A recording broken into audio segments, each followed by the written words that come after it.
Okay, so let's go on working on that wristband here. So select one piece of that, hit the up arrow key to go to that group. And with that group selected, we group this group one more time. So hit Control G, and then we create an instance of all of that. So let's go here to Edit, Duplicate Special, and set it to Instance. And then we want to scale this down -1 in Z. So I've got my settings here set already. So yeah, everything has to be at 0 and scale 1 in X, 1 in Y, and -1 in Z. Number of copies 1, and let's say apply. And there you go. Okay, so now we have the two parts done here.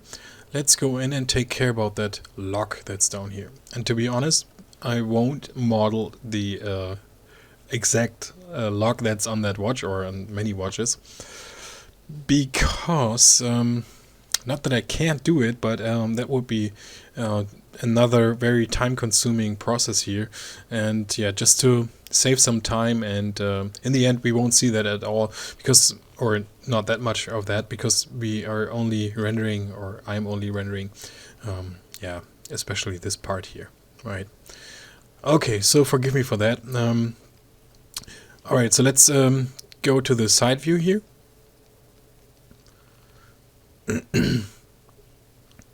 And then let's create a polygon cube. So with that created, let's move this guy down. Let me go to shaded mode, hit 5 on my keyboard, and let's move that guy down. And we can scale that a little bit more flat here, and then we scale it out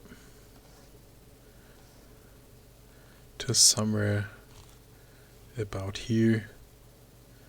Okay, and now let's bring it somewhere in a position like this, and then we can go in and scale that guy out.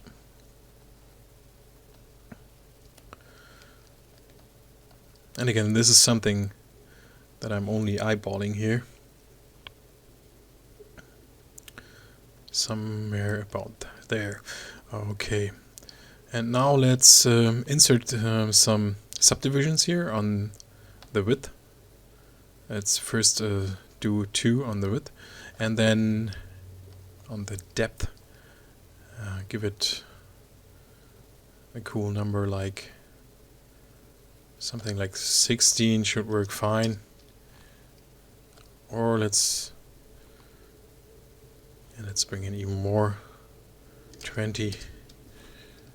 Okay, I think 20 should work in the end.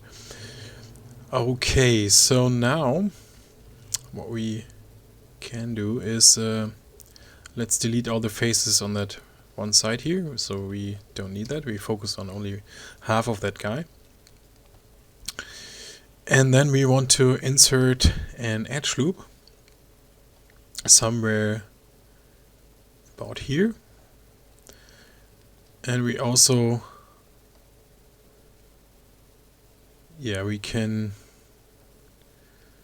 let's insert one here. So select this edge here, one of those edges here, and then control right click, add ring, utilities, and split. And let's do the same here on the end. Select one edge and then hit G to repeat the last two. Okay, now we take some faces here. We take this one and the whole row here. Not the way down. So let me deselect that. So select this edge here and this one, and let's take our paint select tool. Hold down B and middle mouse to scale that selection brush down, and then go to face mode and select all of those faces here on that line.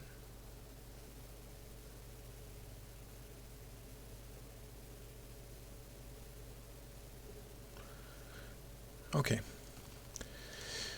And now we extrude those up.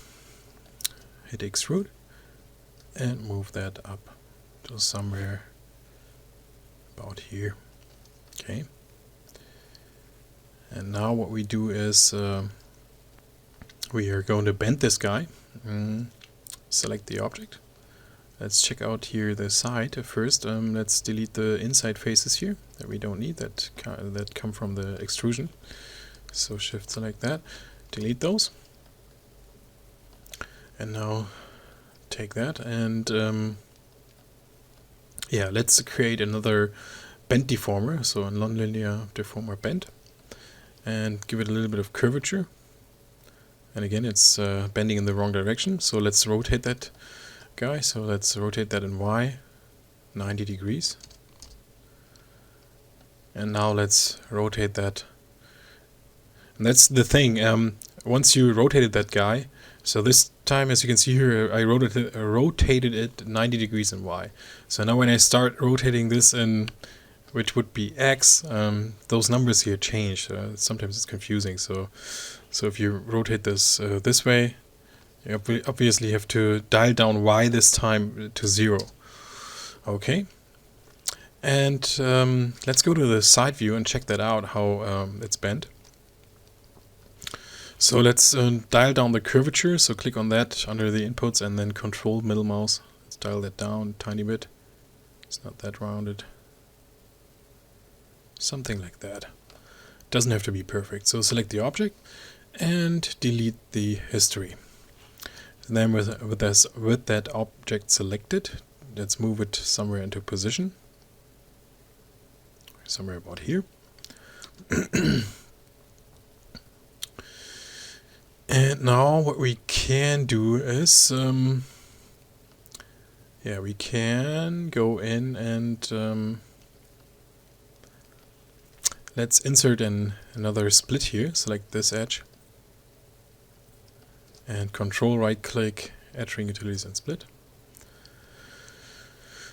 And now we take, let me think for a second.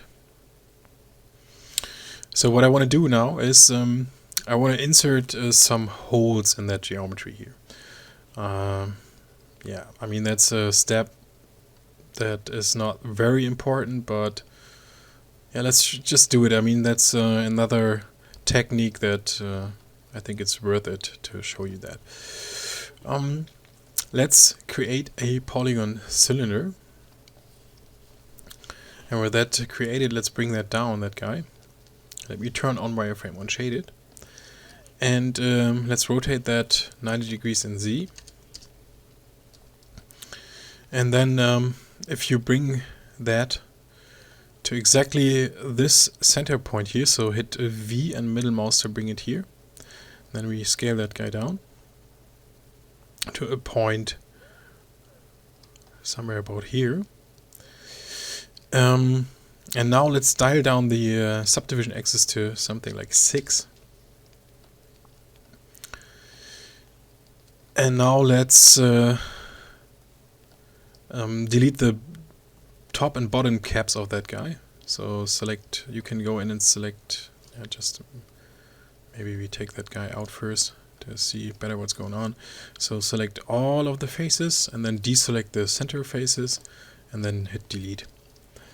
Okay, now we have a little cylinder here. And now let's take that guy and move its verts.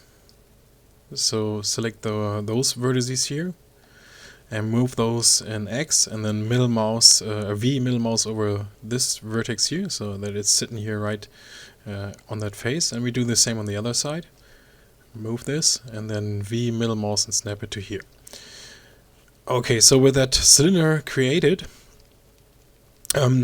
we can go on in the next video, I think, because I'm running out of time again, and start to connect this cylinder with that piece of geometry here and create some kind of a hole in here, a nice rounded hole. Okay, so see you in the next video.